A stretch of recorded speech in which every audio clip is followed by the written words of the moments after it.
사실 다음 키워드도 그런 생각이 더 많이 맞습니다. 드는 그 키워드입니다. 네네. 네. 뭐예요? 한번 자, 네, 보겠습니다. 아메리카 이즈 백에 이어서 미얀마 쿠데타 그다음에 1346이 있습니다. 1346은 뭐예요? 연도인가요?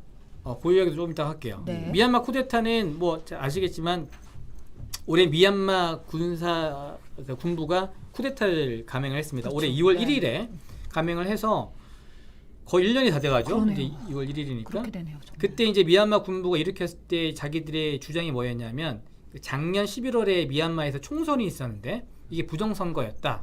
그래서 우리가 부정선거를 바로 잡기 위해서 정권을 잡았다라고 네. 주장을 하면서 우리가 잘 아는 이제 아웅산 수치 국가고문 그리고 지도자들을 체포를 했고 그 다음에 이제 이후에 계속 2월달에 쿠데타가 일어나고 한두 달 뒤부터 이 민주화 시위가 일어납니다. 네. 군부에 반대하는 시민들이 거리로 쏟아져 나오기 시작했는데 유혈 사태가 계속 진행이 됐죠. 그래서 이제 지금까지 이 쿠데타 이후에 군경 폭력에 의해서 숨진 사망자가 현재까지 1346명.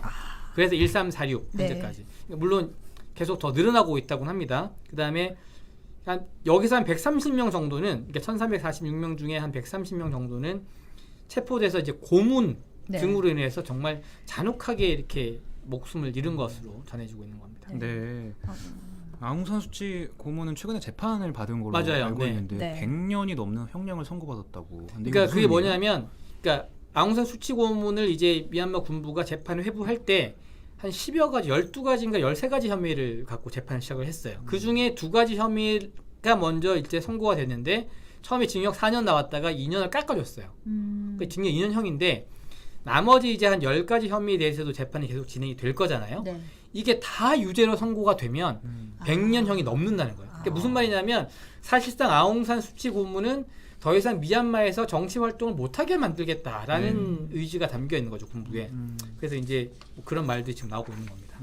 그다음에 이제 말씀하신 것처럼 쿠데타가 일어나고 나니까 국제사회가 계속 야 우리 좀 계속 그 미얀마 시민단체가 계속 이야기했던 게 니네 행동을 좀 했으면 좋겠다 국제기구들 맞아요. 말로만 네. 뭐 어떻게 하지 말고 우리는 지금 매일매일 죽어가고 있는데 제발 좀 행동을 해달라 라고 해서 이제 몇 번 UN 그 상임 비사국도 안보리 회의가 열리긴 했어요. 근데 항상 러시아나 중국이 반대하면 뭘 실질적인 액션이 나올 수 있는 상황 구조가 아닌 겁니다. 그래서 네. 뭐 경제 제재 조금 하다가 이렇게 계속 지금 상황이 지금 이렇게 흘러가고 있는 그렇게 되고 있는 거죠. 네. 아이고 에드리언 홀님이 요즘 미얀마 소식이 뜸하네요 하셨어요. 이게 좀 장기화되면서 그 맞아요. 부분에 있어서 네. 좀 소식이 좀 뜸하게 됐고 까니마 또까님이 아까 희생자 1346명이 희생자일 거라고 맞춰주셨었는데 미얀마의 비극은 자원이 너무 없다는 게 비극이다. 뭐 좀 이런 데가 없으니까 아무도 도와주지 않는 거 아니냐 이런 맞아요. 얘기도 네. 하셨어요. 그다음에 이제 제가 봤을 때는 그런 것도 있는 것 같아요. 그러니까 중국이나 러시아의 이해관계와 미국의 이해관계가 엇갈리다 보니까 미얀마 사태 해결이 늦어지는 것도 분명히 있고 네.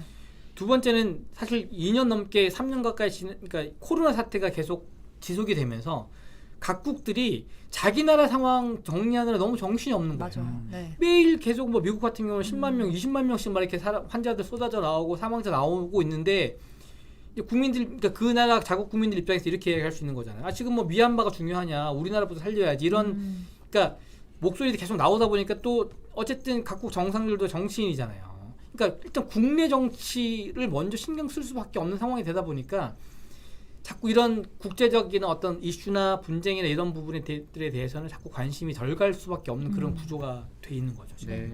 어떻게 보면 아까도 얘기했지만 미얀마 사태 역시 국제사회가 각자 도생하느라 맞아요. 관심이 좀 밀려난 듯한 그렇죠. 그런 네. 느낌을 받고 네.